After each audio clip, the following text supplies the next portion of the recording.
大家好，我係卑卑女。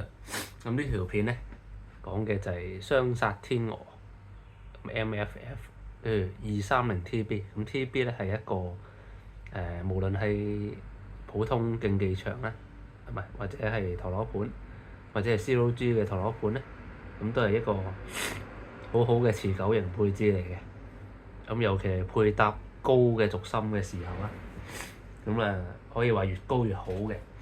所以我揀咗230，咁對手就係呢個同步軟模90WD。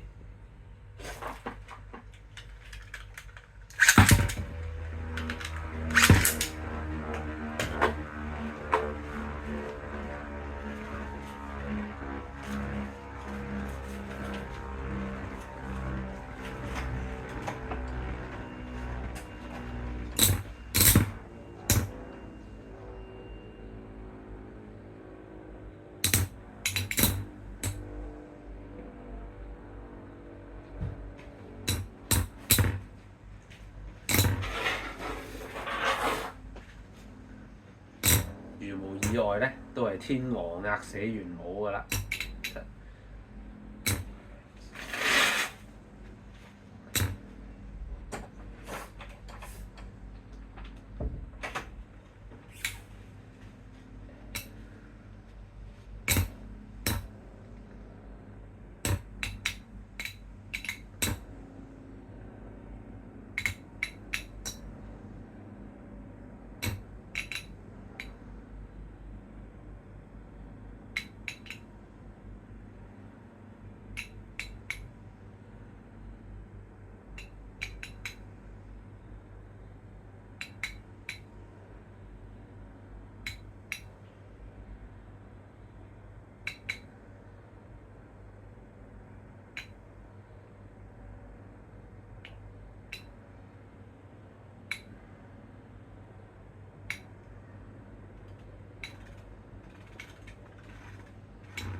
其實都相當接近喎。